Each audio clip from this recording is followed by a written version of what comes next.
Mason, brother. What's going on? What's up? How you feeling? Abdullah, what's good? It's a young sensation, Abdullah Mason has LeBron in trouble. This #1 prospect in the world can close the show. Yeah, we ready? You ready? I'm chilling, yes, sir. I've been waiting to talk to you, man. Yeah, we got a few questions for me, huh? Yeah, no, for sure. Oh, good. Get to this. Yeah. Charlie, you can test his mic. Mark. We rolling? All right. Abdullah Mason, the man of the hour. How's everything? Everything is good. How you doing, bro? Feeling good. You get ready for this next fight? Absolutely. We ready? You ready right now? If the fight was tomorrow, would you be ready right now? Gotta be. Yeah. Always gotta stay ready. So, hey, initially, how did you get into boxing in the first place? And what age were you? I got into boxing at the age of 9 years old from my father. Okay. Yeah, so my father, he always had my brothers, my older brothers, doing combat sports, mixed martial arts, things like that. And they would always come home and teach it to us, the younger brothers. And we moved overseas for a while, and when we came back from overseas, it was a gym around the corner from where we lived. And my father asked all of us, who want to actually get into it, so I was the first one to actually take the initiative and say, I want to try it out, see how I feel. Okay. Once I got into it, it's been in it ever since. Okay. Yeah, the Mason 5, that's what they call y'all, right? Yeah. So you knew that you could deal with the contact and everything when you first got in the boxing ring. So when you first got in, you liked it. Some people work out, some people spar, but sometimes when somebody get hit, they be like, "This is not for me." Right. That wasn't the same with you then, huh? No. When I first stepped into the ring, that's when I was like, "Oh, this gonna be fun." Okay. Boxing gonna be real fun, yeah. Okay. All right, that sounds good. So right now, on most people, a lot of people's boxing ranks, they got you as the #1 prospect in the world. So I want to go back to a moment for you where you felt like, you know what? Yeah, I think I'm something special myself. Like, when did you know that you were special? Abdullah Mason, like, the dude is all the way legit. I feel like boxing came naturally. My father always told me growing up, like, whatever you do, you special. Like, whatever you do, you're gonna be great at it. You're gonna be top of the top. Okay. But I feel like every time I stepped in the ring, it just felt so natural. I seen different things, and it was just coming to me. I feel like I could adjust, all the above. So I feel like that's when I knew, after 2-3 years into boxing, I'm like, yeah, this something. I'm good at this. Got you. It was a natural thing for you. The IQ came naturally, and you was able to see things slow in the ring at some point. Yep. Okay. So talk to me a little bit about your amateur career. The amateur come up, nationals, and a lot of people, especially with your talent, they end up going to the Olympics. Yeah. So tell me how that process went. Why you didn't go to the Olympics? So I didn't go to the Olympics because they actually changed the age from 16 to 18 for boxing. Okay. And I was 16 at the time I qualified. Okay. But the Olympics right beforehand is when they changed the age to 18. So so I ended up going pro because I didn't want to wait those 4 years. Gotcha. I definitely felt like I could have. I had the skills too, and I feel like I would have won gold if I went. But I just felt like I was ready to turn pro. And right now, me and all of my brothers who box with me are also pro. Absolutely. So we just working our way up, and we doing what we doing. So going pro, you know most people go with a promotional company. You guys decided to go with Top Rank. What made you choose Top Rank as your promotional company? So going back to the amateurs a little bit, that last tournament that I did in the amateurs, I went crazy. It was Olympic qualifiers. I had 5 fights and 3 stoppages. And, I fought some of the top guys in the country. So right after that last fight, we had, different calls, promoters and stuff, reaching out. But it was pretty much just a team. We had, sat down and made sure that, we looked through what was the best options. And, we just chose Top Rank. Yeah, you felt like that fit you the best. Yeah, absolutely, yeah. The steps you want to make in your career. Absolutely. They move fighters how they supposed to be moved, and they take you to the championship. So that's what we want. Okay, that sounds good. Jay Prince, how did you all meet? You know, how did that work out? He's the legend from Houston, Jay Prince. I haven't heard anybody asking you about this yet. So what's the relationship there and how did you guys meet? Yeah. And I've been telling y'all about him for a while, so now you can have opportunity to see with your own eyes on ESPN Plus. Jay Prince is my manager, but that's funny because the same tournament, you know, when I was fighting, he had reached out, DM'd me on Instagram, was like, I saw your fight, I like what you're doing, keep working. Oh wow. You know, and then, you know, one of my other stoppages, he reached out again, like, keep doing what you're doing, we watching. So, okay. You know, after the last fight that I had, you know, I got on the phone with him, talked with him a little bit, and you know, that's how we moved from there. Oh, you're right. So at this tournament, yeah, you kind of became like a #1 draft pick. It sounded like after that tournament, everybody knocking the door down. So yeah, you must have put on, you know, a hell of a performance there. Tell me a little bit about the relationship with you and your father, and you and your father, the trainer, and you know, how are you able to separate the two, still be father son, and still have him as your trainer? Tell me about that dynamic. Yeah. My father is my father. So, you know, everything that he tells me, I know that he has my best interest at heart. So I make sure I listen to what he tells me. You know, sometimes I add my little spin to it. You know, me and my brothers bounce off each other with whatever he gives us. But all in all, we know that he wants the best for us. So we make sure we take that and, you know, we try to roll with it. Absolutely. So I've been seeing, you know, through the grapevine that you sparred with Shakur Stevenson and Devin Haney. Yeah. What did you take away from both of those experiences? Because, you know, these are two of the top guys in the sport right now. And for you to have sparred both of them, that's a big deal. You know what I mean? So what did you take from those experiences? I would say that being in the ring with both of them was more of a confirmation of what I had. Okay. You know, them being world champions at the time and me being how young I was, you know, just the way I carried myself inside the ring, the way I held my own, the way I, you know, and I'm grateful for that, being able to step in there and see where I was at before I turned pro. So it sounded like you felt pretty comfortable in there, and they gave you that confirmation, like, yeah, I'm really that guy. I'm that guy too. Something like that. Something like that. Something like that. Yeah. Okay. So legend Tim Bradley and boxing analyst compared you to the young pretty boy Floyd Mayweather. So I don't know if you got to see any of his younger fights, but I want to know, you know, do you agree with that assessment at all? He said you're the southpaw version of young pretty boy Floyd Mayweather. Tim Bradley said that you remind him of a southpaw pretty boy version of Floyd Mayweather. I mean, right now there's no cap on no cap on my ceiling right now. Do you see any similarities there? From what I understand is he came in a sport a little different, you know, and everybody was like, whoa, who's this? And I feel like that's the same way here. So that's what I get from the similarities, you know, and you know, he just came doing what he had to do.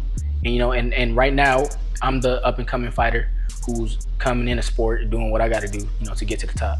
Okay, so that's the similarity. You see just the outside perspective and how people view you all at these times. Yeah. Okay. Tell me what it means to have an appetite for smoke.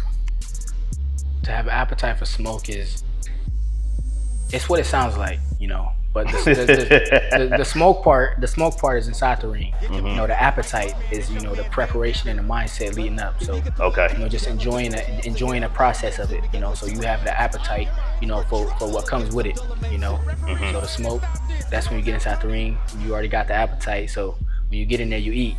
There we go. There we go. Yeah, and you definitely have been eating. I mean, listen, you have a very aggressive, assertive fighting style, and your fighting style doesn't go with your personality at all, to me, right? So where does that come from? Like, where does this aggression, you know, you in there trying to really, you know, you seeking to kill, it look like.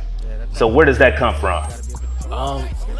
It comes from the training. You know, it comes, you know, being in here in the gym, locked in with my father and my brothers. But you could kind of compare it to, you know, somebody, let's say they in college, right? You know, they doing a test, and what are you thinking about while you doing the test? You thinking about the homework you did, you know, before then. You focus, you lock in. But your main focus is to ace this test. You don't want to fail, or there's gonna be consequences. So the main focus it's to ace that test. So that's what that is. Yeah. Ace the test means get them out of there. Because, it's a whole lot of different fighting styles. So some people, their acing the test might be to just stick, move, not get hit and just, pretty much close the fight out with a shutout. You're going in for the kill. That's what I'm seeing. Am I wrong about that? No, you're not wrong about it. You gotta be straight to the point, and that's what I see when I fight. I'm straight to the point. Okay, you straight to the point. Yeah. In your heart of hearts, right now, just within you, do you feel like you're the best fighter in the lightweight division? I do. You think you're the best fighter in the lightweight division? I do. I'm coming up in the ranks, and soon my next fight is gonna be my last 8-rounder, and soon we're hitting the 10-rounder fights, and we just gonna be climbing that ladder until we get to the top. So I do feel like I'm the best lightweight. Are you the best boxer in the world? I feel like I am the best boxer in the world. Yep. And with time, I feel like everybody else will see that as well. That's it. And you on fire. Sippin' on this, no, this ain't no search. Super soaker on it, yeah, I seen that thing squirt. She said I killed the put it on a shirt. 50-50, 100 bottles, keep them coming. Let's go. Dope good, it's super strong, I had to cut it. Yeah, run it up. They know I had to double up. Hitters on deck, make them shoot you through your double cup. Pretty look, she slim waist, but got a bubble butt. My city, I turned it up. Got these hatin'. Soon as we pop in the club, got that thing shaking. Yeah, man, so you got a sparring session coming up today, huh? Yeah. About to get busy. We leading up to November 8th. Well, we like a month out now. Mm-hmm. What kind of preparation you usually do before the fight around this time, like a month out? Like, do you feel like you ready to fight right now? Oh, for sure. We lead a boxing lifestyle, so even when we're not in full training camp, we still doing boxing related things. Making sure we just keeping our mind focused. Yeah. So whenever that day come up, we'll be ready for it. Yeah. So all we gotta do is do a few more rounds and we good. There we go. I mean? So if the fight is tomorrow, whenever next day, you be ready right then, huh? Yeah, absolutely. This is what I wanted to ask you. So like when you get in the ring under those lights and everything, because it's different with sparring and being in the gym and comfortable, like how was that first time when you was like on a major platform under the lights, ESPN, everybody watching? You know what I mean? Like, how was that? Did that affect you at all? Yeah, that first time was different. Time was different. I feel like I was ready for it because everybody told me how it would be. Just stay focused. It's gonna be like this. It's gonna be like that. But when you actually in there, it's a little different. Yeah. That first fight, it was the only fight where I stepped in there. I'm over here listening to the crowd. I hear my brothers. I hear this name. I hear him. I hear his voice. Yeah. Yeah. So that's the only fight where I had to actually I had to tell myself, okay. No, I gotta. When I step in the ring, I can't think about nobody. I can't hear nobody but my corner. Yeah. So I say after that, it's just just been focused ever since. When you stepping in a pro ring, it's way different than the amateurs. Yeah. You got the 8 ounces on. No headgear. So any shot, any shot could hurt you. Right. Any shot, even somebody don't hit hard, they could hurt you. Okay. You don't see a shot coming, it hits you flush. All they need is 5 pounds of pressure, so you just got to be locked in the whole time, paying attention to your corner. Oh, yeah. But that first fight, I was a little nervous coming in there for sure. Yeah, no, that's a fact. So look, you 20 years old. The next age is 21. Right. It's going to be time to go outside. In some people's eyes, you can actually go out to clubs. Do you plan on going out? First off, do you even plan on going out? When you know what you want, that's not really a thing. Okay. That's not something that I look forward to. Going out and doing this, doing that. That's not the type of lifestyle that I have. And that only becomes a thing for certain people that throw their focus off because it's pushed on them so much and they thinking about it, and they don't know how to get away from it. But me, that's not something I'm around. I'm around my brothers and my father. We just gonna keep doing the same thing we've been doing. And it's gonna take us far. And I know that staying focused will do that. But that's not anything I would want to do anyway. I got you. Going out, drinking, being with just all the above. I mean, you're approaching celebrity very fast. Right. So I'm gonna throw you something like a scenario. nightclub. They want you to come out. They're gonna give you 10 grand just to come out, sit in the VIP. You don't gotta drink, you know what I mean? But you just gonna go out, sit in the VIP, 10 grand, you there for 45 minutes. You turning that money down? When you in a certain environment, you gotta set your space when you in that environment. You know, everything else come to you when you let it come to you. Yeah. You know? So I always keep my brothers around me. So everything else, and nothing's getting through when I got all my brothers around me. That's not something I think about. Okay, how I'm gonna react. This person come to me. This person come to me. My brothers are already around me anyway. We our own shield. We create our own space. Absolutely. So we have to do that. That's business. You know. Right. We keep everything business. You know, eyes forward, head straight. You know, we just take care of what we got to take care of and be on to the next move. No, that makes sense. Yeah, you and your brothers, y'all move like 300. You ever seen the movie 300? Yeah, I see that. Y'all do. Y'all move just like that. Yeah. Speaking of that, like, what do you like to do outside the ring? So, like, when you're not boxing, you know, what does Abdullah like to do for fun? You know what I mean?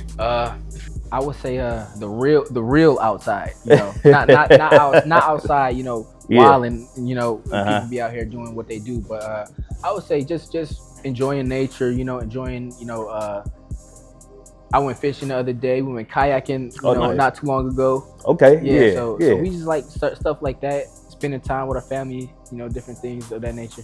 Give me some names of some people that, you know, you was surprised, like, oh, they a fan of your work, your boxing and everything. That's probably celebs right now.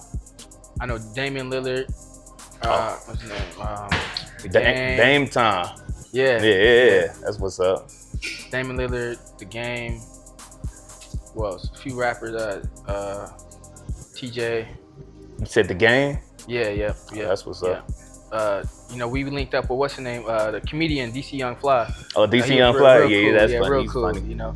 Yeah. He's how you expect him to be. You know, in person. Yeah, but a lot of people, you know, they support us, and we grateful for that. You know, so we just, you know, keeping that relationship. Absolutely, man. The girls, they about to come your way. Social media, you got IG models, you got ring girls, they all over the place. You know, how do you approach, you know, the girls that's about to be coming your way, man? They about to be in your DMs, you know, or are you in they DMs already? You said, how do I approach it? Yeah. You know, don't approach it. You know, I don't approach it. That's how I, you know, I stay away. You know, make sure. I mean, like I said, you know, I got my people around me, and even without that, that's not really something big for us. You know, you know me, I marry my women. I don't play around like that. So, okay, so when you meet somebody, you want to get married and do it that kind of way. Right. Okay. Right. That sounds good, man. Yeah. Hey, knockouts. The majority of your fights right now is knockouts. Do you have a favorite knockout right now? Man, I think everybody liked the one in the green. That green went viral. Oh yeah, February. The one punch. Yeah, the one punch. Yep, I hit him with a straight left. That joint made Sports Center top 10. But yeah, it did. I would say my favorite knockout was the one in the purple. The purple, okay. Yeah. And the fight before the fight in the green, I was wearing silver.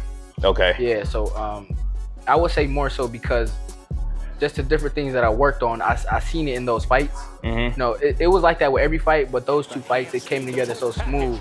I was like, I like watching it over, knowing that I worked on it before. That you worked on it and executed it like perfectly. Yeah. So look, headlining in Cleveland. It's your hometown. That's where you from. Yeah. How important is that for you to be able to headline here, you know, major arena, bring top rank, you know, have other fighters from here and just make a spectacle out of it? You know what I mean? How important is that to you? Man, that's huge. That's huge. Every time I think about that, I kind of, you know, I could vision it. Yeah. You know, it's something that I could see. You know, every time we here in Cleveland and we talking to somebody about the fights, or, you know, they asking me when my next fight is gonna be. Every person, they say, man, when you gonna fight in Cleveland though? Yeah. Every person, like, it never fails. When you gonna fight in Cleveland? Like, when you fight in Cleveland, I'm coming, or I'm gonna bring the family to that fight. So I know they super excited for it. So I'm just as excited because when I'm there, I'm gonna be seeing all the familiar faces. Everybody we've been going to, certain fitness gyms, seeing, everybody we've been seeing around different stores. Everybody in here, Gentleman's Cave. Everybody gonna be there. Yeah. So hopefully it's they all be on there. 2025. Yeah. Next year. Breakout year. Inshallah, breakout year. So November 8th. Yeah. Fight coming up. What can we expect, man? What can we expect this time? Fighting a guy who's a puncher, so hopefully he got a little more coming. Okay. I'll be able to put together my stuff a little smoother. Hopefully a few more rounds. So just to have a little fun in there. Oh yeah. Yeah, possibly same outcome though. Hopefully that's what we're looking for. Keep doing them all the same way, no matter what level we are. We want to, be able to break them down and eventually get them out of there. Yeah. It sounds like so if you get somebody out there in the first round, it sounds like, does that make you disappointed in a sense? Of course you're happy you got them out of there, but do it be like, dang, I want to go some more? Do you ever feel like that? No, not disappointment. Okay. I will say sometimes I do like to watch my fights over, so I want to have something to watch. Something to watch. But if it ends early, that just means we got the job done, Yeah. It means he didn't belong in there for any longer than what he stayed in there for. So we in there to get the job done, and 1 round, 2 rounds that's the job done. That's what's up, man. Yeah. ESPN Plus. Yes, sir. Right, ESPN Plus. If you can't make it to the fight, it's gonna be crazy. It's gonna be major. November 8th. We signing out. Make sure you tune in. That's major. That's major.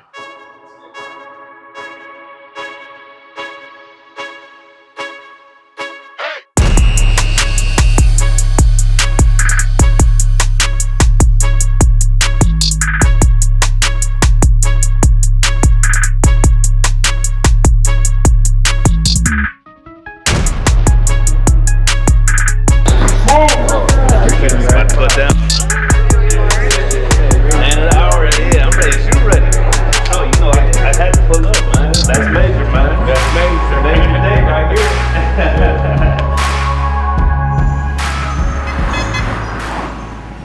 Go time. About to go crazy. All right, baby. I put that work in. All right, for sure. I put that work in. I go get it done. Yeah. Hey, I put that work in, I'm serving my service, I go get it done. I show up and show out, they say I'm the leader, I know I'm the one. They scream for my name like it's on back of jerseys, I'm worthy to some. I got it lit like a room full of candles, it's easy to wax you, I do it for fun. Yeah, I do it for, I'm on a mission, I vow to myself to let nobody stop me. I'm loaded and locked and I know this they watching, I'm going for nothing. Man, as far as I came, I'll be damned if I give up. It's just not an option. The harder I go, man, the harder for you trying to block what I'm clocking. You know how I'm rocking. 13 of those victories coming by way of knockout.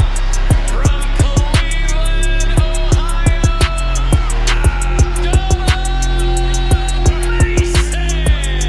Look a bit closer, you see, I don't fear any woman. I doubt it, I doubt it. That working, I'm serving my service. I go get it done.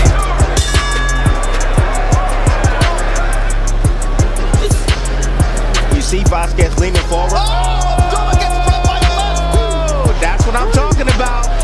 That's what I'm talking about. Can you take it on the chin? Go get it done. I show up and show out. They say I'm the leader. I know I'm the one. They scream for my name like it's on back of jerseys. I'm worthy to some. I got it lit like a room full of candles. It's easy to wax you. I do it for Abdullah Mason fun. down for the first Yeah, I do it for time in his professional career. Abdullah's human. Oh, and he gets rocked by a right hand.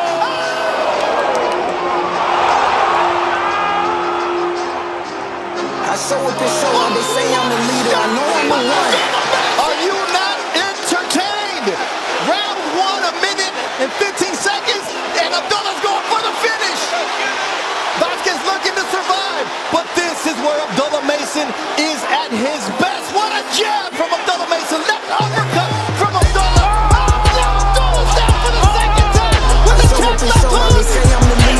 And this first 3 minutes had 3 knockdowns, and you would have never believed that it was Abdullah who went. Stay focused, boys. You hear me? Stay focused. Get recovery. Don't be rushing this shit. You hear me? Don't rush this shit. This is boxing. It ain't nothing. You're a superstar. You hear me? My goodness, what excitement we saw in the opening round. I give up, it's just not an option. The harder I go, man, the harder for you trying to block what I'm talking. You know how I'm rocking.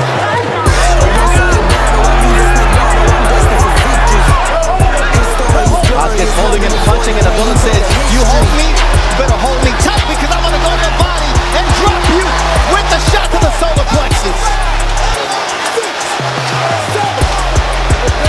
He mean. That's it. He mean. It's a body shot. If you put Abdullah Mason down, you better put him out. Because now he's taking you out. That's what I'm talking about. That's the nature I want to see in a young man. He answered some questions tonight. Many people were speculating. Not only did he go down once, but he went down twice. And he got back up, and he finished his opposition. For your winner by knockout, Abdullah Mason! Everybody. What did he teach you? Oh man, I knew he had something. But first off, I want to say thank you for having me, Norfolk. I put that work and I'm serving my service. I go get it done. I show up and show out. They say I'm the leader. I know I'm the one. I put that work in. I put that work in. I go get it done. Yeah. Hey. I put that work in. I'm serving my service. I go get it done. I show up and show out. They say I'm the leader. I know I'm the one. They scream for my name like it's on back of jerseys. I'm worthy to some. I got it lit like a room full of candles. It's easy to wax you. I do it for fun. Another W, another knockout. That's major. I'm loaded and locked and I know this they watching. I'm going for nothing. Man, as far as I came, I'll be damned if I give up. It's just not an option. The harder I go, man, the harder for you trying to block what I'm clocking. You know how I'm rocking. A one-sided battle, I leave a snake rattle. I'm destined for victory. All right, man. Hey, be easy in sparring, man. Don't get hurt, man. Like a boulder, don't worry, I got it. You look a bit closer, you see I don't fear any woman. I doubt it. That work and I'm serving my service. I go get it done.